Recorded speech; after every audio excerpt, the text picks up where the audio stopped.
오늘 우리가 함께 읽으실 하나님의 말씀은 사도행전 9장 3절부터 20절입니다. 여러분, 우리 각자가 있는 바로 그 자리에서 우리 다 같이 힘있게 하나님의 말씀을 간절한 마음으로 같이 봉독할까요? 사울이 길을 가다가 다메섹에 가까이 이르더니 호련히 하늘로부터 빛이 그를 둘러 비치는지라. 땅에 엎드러져 들음에 소리가 있어 이르시되 사울아 사울아 내가 어찌하여 나를 박해하느냐 하시거늘 대답하되 주여 누구시니이까. 이르시되 나는 내가 박해하는 예수라. 너는 일어나 시내로 들어가라. 내가 행할 것을 내게 이를 자가 있느니라 하시니 같이 가던 사람들은 소리만 듣고 아무도 보지 못하여 말을 못하고 서 있더라. 사울이 땅에서 일어나 눈은 떴으나 아무것도 보지 못하고 사람의 손에 끌려 다메섹으로 들어가서 사흘 동안 보지 못하고 먹지도 마시지도 아니하니라. 그때 다메섹에 아나니아라 하는 제자가 있더니 주께서 환상 중에 불러 이르시되 아나니아야 하시거늘 대답하되 주여 내가 여기 있나이다 하니 주께서 이르시되 일어나 직가로 하는 거리로 가서 유다의 집에서 다섯 사람 사울이라 하는 사람을 찾으라. 그가 기도하는 중이니라. 그가 아나니아라 하는 사람이 들어와서 자기에게 안수하여 다시 보게 하는 것을 보았느니라 하신거늘 아나니아가 대답하되 주여 이 사람에 대하여 내가 여러 사람에게 듣사온즉 그가 예루살렘에서 주의 성도에게 적지 않은 해를 끼쳤다 하더니 여기서도 주의 이름을 부르는 모든 사람을 결박할 권한을 대제사장들에게서 받았나이다 하거늘 주께서 이르시되 가라. 이 사람은 내 이름을 이방인과 임금들과 이스라엘 자손들에게 전하기 위하여 택한 나의 그릇이라.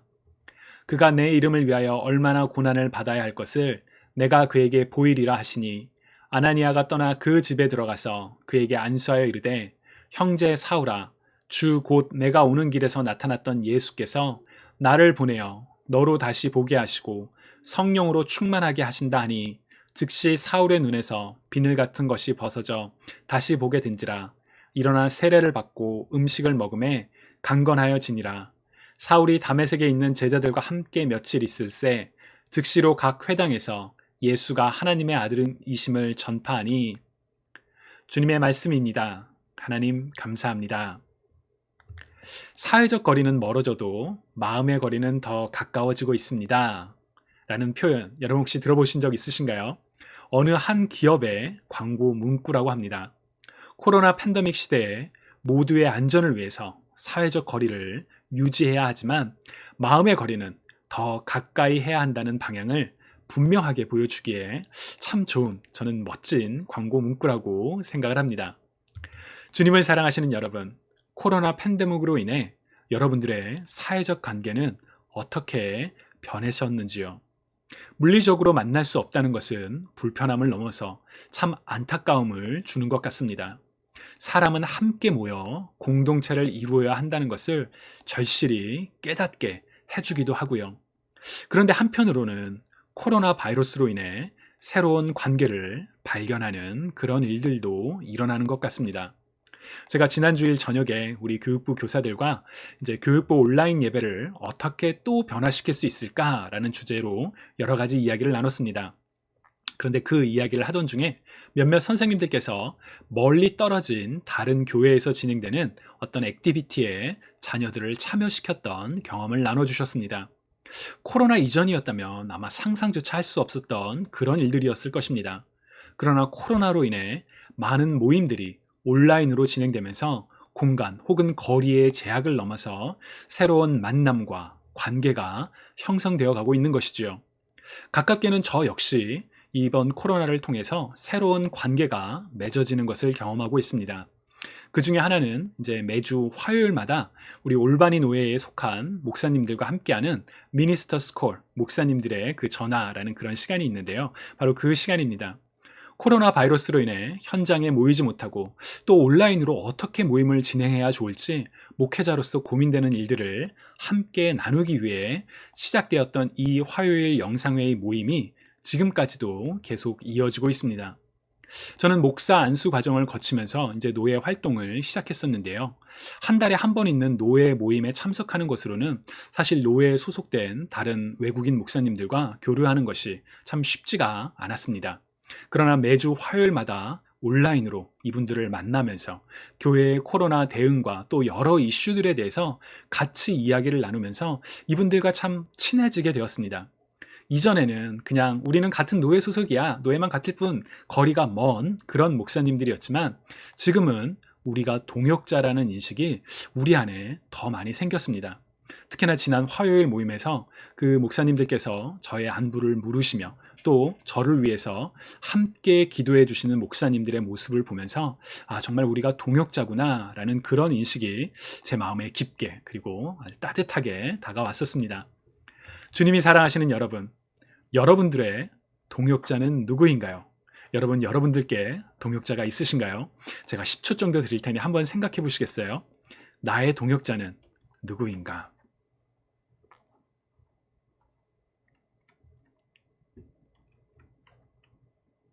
어떻게 보면 좀 낯선 그런 질문일지도 모르겠습니다. 신약 성경에서 동역자로 번역되는 그리스어 수네르고스는 함께 일하다를 뜻하는 두 단어가 합쳐진 말로 함께 일하다 혹은 돕다라는 뜻입니다. 그리고 이 단어는 바울의 편지에서 종종 등장하는 단어입니다. 예를 들어 로마서 16장 3절에서 바울은 너희는 그리스도 예수 안에서 나의 동역자들인 브리스가와 아굴라에게 문안하라 라고 말합니다. 바울의 편지의 인사말 혹은 맺은말에 바울은 이처럼 동역자를 소개하거나 혹은 격려하면서 함께 일하고 서로 돕는 동역의 중요성을 우리에게 잘 보여줍니다. 그리고 오늘 우리가 함께 읽은 사도행전 9장에서도 이 동역자의 중요성과 의미를 우리는 발견할 수가 있습니다. 사도행전 9장을 통해 부르심과 동역이라는 주제로 오늘 함께 말씀을 나누고자 합니다. 사도행전 9장은 사울 혹은 바울이 다메섹 곧 다마스커스로 가다가 예수 그리스도를 만나 인생이 변하게 되는 그런 순간을 잘 묘사하고 있습니다. 유대인 중에 유대인이요 바리새인 중에 바리새인이었던 사울은 그리스도를 부정하고 그리스도를 믿는 사람들을 박해하는 것이 나의 신앙을 지키는 것이야 라는 확신을 갖고 정말 열심을 다해 그리스도를 비방하고 박해했던 인물이었습니다. 사도행전 9장 1절과 2절을 보시면 사울은 주님의 제자를 위협하면서 살기를 띠고 있었고 대제사장의 허락을 받아서 다마스커스에 있는 그리스도인들을 붙잡아 끌고 오려는 악한 계획을 세우기도 했습니다. 그런데 그 목적이 거의 실현되기 직전에 곧 사울이 다마스커스에 도착하기 직전에 사울은 예수님을 만나게 됩니다. 예수님께서는 환한 빛 가운데 사울에게 다가오사 사울아, 사울아, 내가 어찌하여 나를 박해하느냐 라고 물으십니다. 사울은 주여 누구이십니까? 여기서 주는 예수님인지를 모르고 이제 특별한 존재가 나타났기 때문에 주여 누구이십니까? 라고 반문을 하는 것이죠. 예수님께서는 나는 내가 핍박하는 예수다 라고 답변을 하시고 이어서 일어나서 성 안으로 들어가거라 내가 해야 할 일을 일러줄 사람이 있을 것이다 라고 말씀하셨습니다. 이처럼 사울이 그리스도 예수를 만나 그의 삶이 변하게 되는 과정은 사도행전 22장과 26장 곧 사울이 사람들 앞에서 신문을 받게 될 때 다시 한번 또 반복되는 장면이기에 아마 성경을 특히나 사도행전을 여러 번 읽어보신 분들에게는 참 익숙한 그런 내용일 거라고 생각을 합니다. 그런데 그 익숙함 속에서 우리가 결코 놓쳐서는 안 되는 두 가지 중요한 원리가 담겨 있습니다. 바로 첫 번째는 부르심입니다. 부르심. 여러분 혹시 부르심의 경험, 곧 하나님께서 여러분을 부르셨던 경험을 가지고 계신가요? 우리 한 10초 정도 한번 생각해 볼까요? 하나님께서 나를 부르셨던 때, 여러분 언제가 떠오르시나요?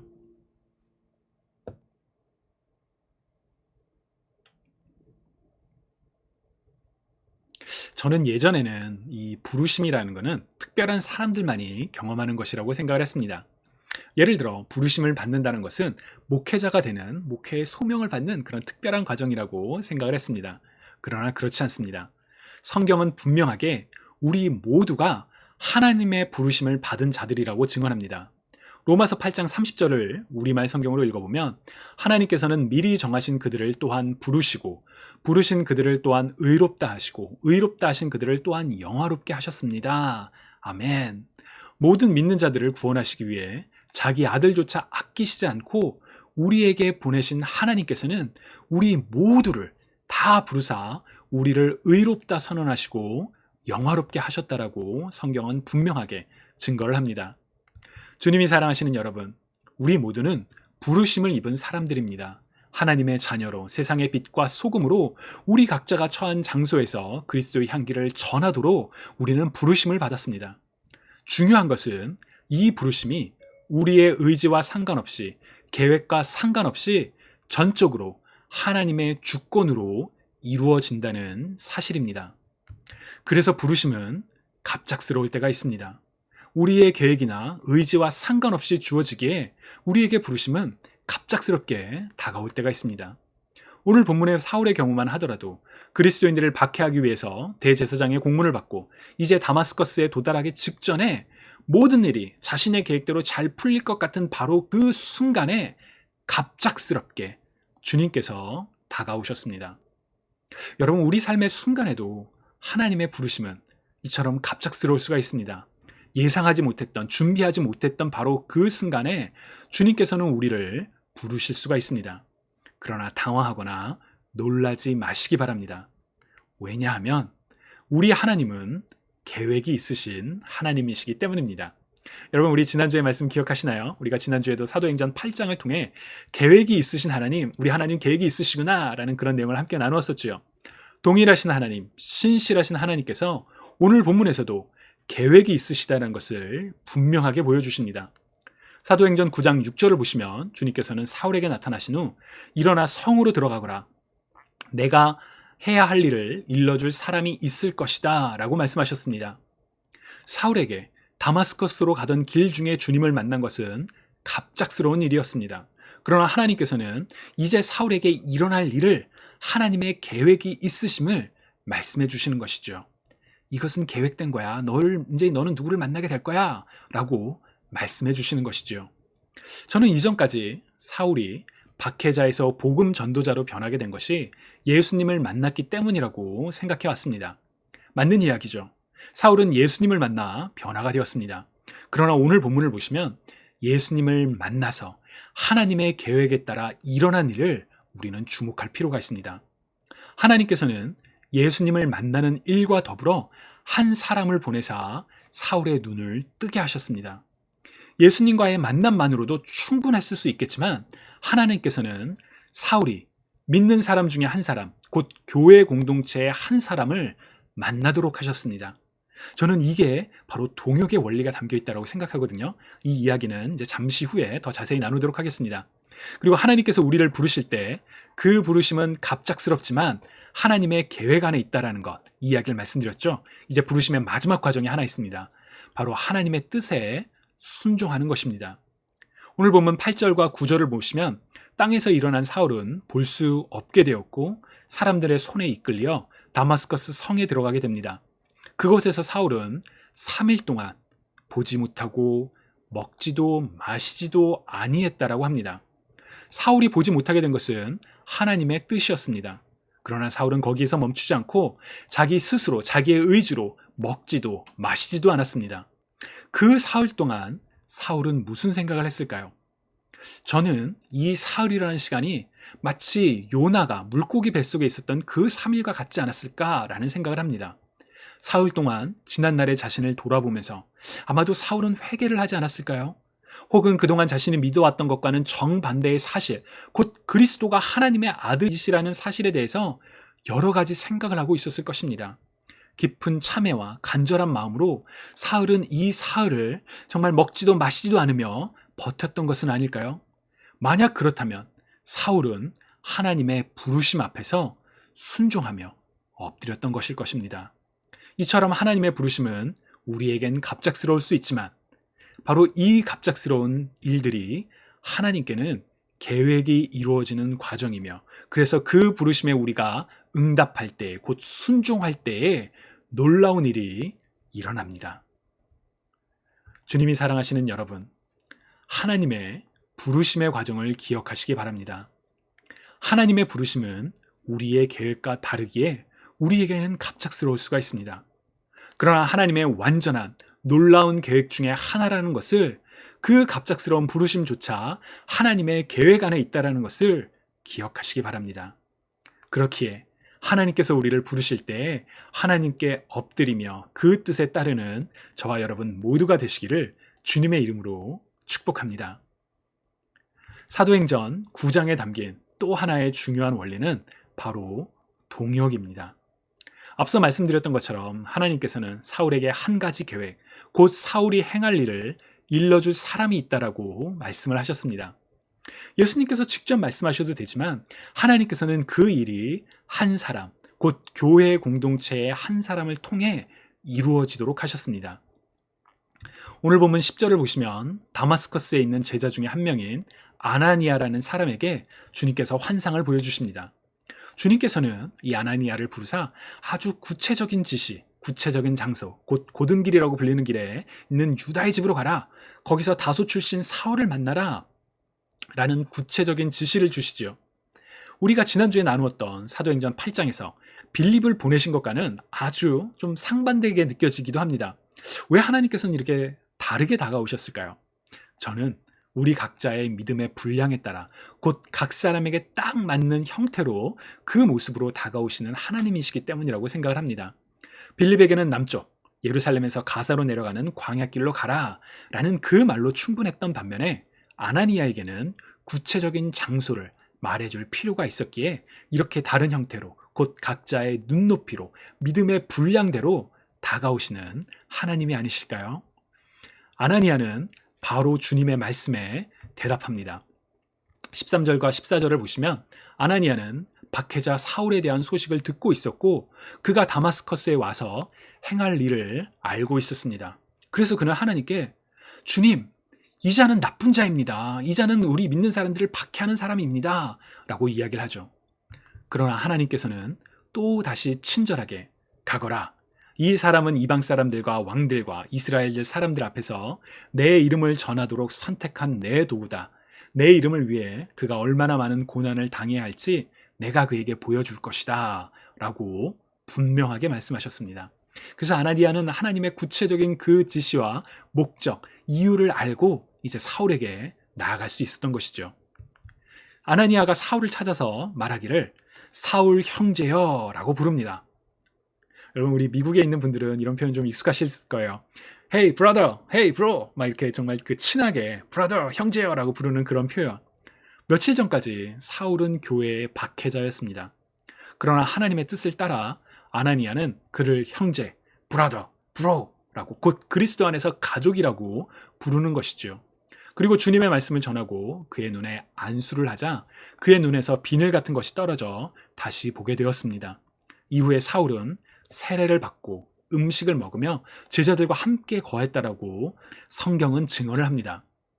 저는 사울의 변화의 과정에서 예수님과의 만남과 더불어 우리가 주목해야 할 사건이 바로 이 아나니아와의 만남이라고 믿습니다. 하나님께서는 예수님과의 만남으로만 사울을 변화시키지 않으셨습니다. 그리고 아나니아, 곧 교회 공동체의 한 사람을 불러서 그를 동역하게 하사 사울에게 믿음의 동역자를 소개시켜 주신 것이지요. 아나니아는 분명 처음에 망설였을 것입니다. 아니 제가 아나니아였다면 저는 두려웠을 것 같아요. 내가 갔다가 잡혀가면 어떡하지? 막 그런 생각들이 저를 막 망설이게 했을 것 같습니다. 그래서 하나님의 말씀에 사울은 나쁜 사람이잖아요. 박해하는 사람이에요. 라고 말했던 것이죠.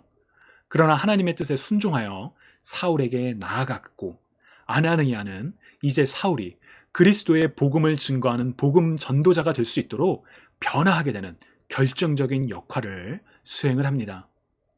이어지는 사도행전 9장 26절과 27절을 보시면 사울이 다마스커스를 떠나 예루살렘에 가서 제자들과 교제하려 할 때에도 사람들이 그에게 섣불리 다가가지 못합니다. 왜냐하면 그들에게는 박해자였던 사울의 기억이 그들에게 깊게 남아있었을 것이거든요.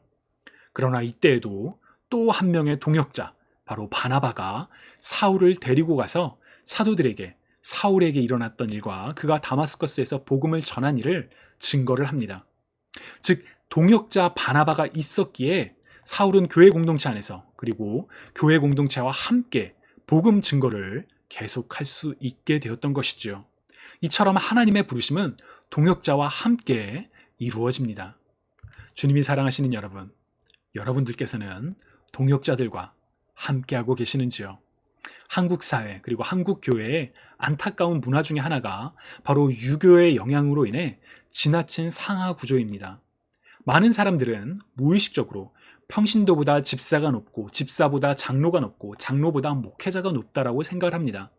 그러다 보니 교회 안에 서로가 서로를 동료, 곧 동역자라고 생각하기보다는 누군가는 명령을 내리고 누군가는 누군가의 명령을 들어야 하는 상하 구조로 만드는 그런 안타까운 경향이 있습니다. 그러나 우리 장로교 헌법에 분명히 기록되어 있는 것처럼 교회의 직제 사역은 그리스도 안에서 공동체를 더욱 풍성하도록 섬기기 위한 것입니다. 그렇게 우리는 교회 안에서 함께 동역해야 합니다. 서로가 서로에게 돕는 사람이 되어야 하며 함께 의지하고 함께 뜻을 모아 하나님의 뜻이 이루어지도록 하나님의 사랑이 나누어지도록 동역해야 합니다. 여러분들이 담당하고 있는 교회의 사역을 통해 동역자를 만나고 계신지요? 동역자를 만나시고 또 함께 동역하실 수 있기를 축복합니다.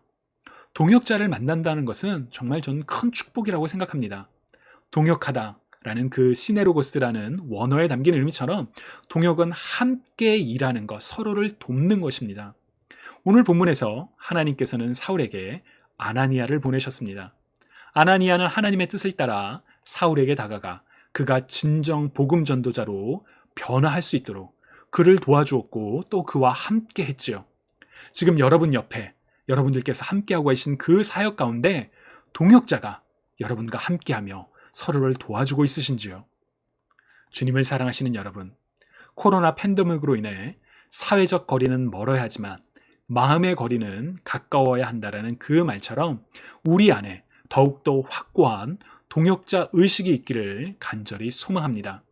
우리는 하나님의 뜻을 따라 하나의 공동체로 부름을 받았습니다. 주님께서 부르신 그 공동체에서 직분이나 나이와 같은 사회적 간섭을 따라 위아래를 정하고 그래서 마음의 거리가 멀어지기보다는 그리스도 안에서 한 형제요, 한 자매, 한 가족이라는 사실을 기억하며 동역자로서 서로가 서로를 보듬을 수 있는 우리 공동체가 될 수 있기를 간절히 소망합니다. 그래서 하나님의 부르심, 비록 우리에게는 그 부르심이 갑작스럽게 느껴진다 할지라도 이미 계획이 있으신 하나님을 신뢰하며 우리 함께 부름받은 동역자들과 함께 하나님의 뜻을 이루어가는 이 땅 가운데 하나님의 나라, 곧 하나님의 다스리심을 확장해 나가는 저와 여러분 모두가 되시기를 주님의 이름으로 축복합니다. 여러분 우리 함께 기도드리시겠습니다. 사랑의 하나님, 오늘 사도행전 9장의 말씀을 통해 하나님께서 사울을 부르시고 또 사울에게 동역자를 붙여주시는 그 장면을 우리가 보았습니다. 주님, 때로는 하나님의 부르심이 우리 삶에 갑작스럽게 느껴질 때도 있지만 그 부르심이 하나님의 계획 안에 있다는 것을 신뢰하며 그 부르심 가운데 순종하는 그 부르심을 따르는 우리가 되기를 결단하고 또한 그렇게 소망하며 기도합니다. 또한 하나님께서 부르신 하나의 공동체에서 우리의 각자의 자리에서 정말 함께 동역하는 동역자들을 만나기를 기도합니다. 우리가 서로 보듬으며 함께 일하며 함께 동역하는 그런 아름다운 공동체가 될 수 있도록 주님 우리를 축복하여 주옵소서. 감사드리며 살아계신 예수 그리스도의 이름으로 기도드립니다. 아멘.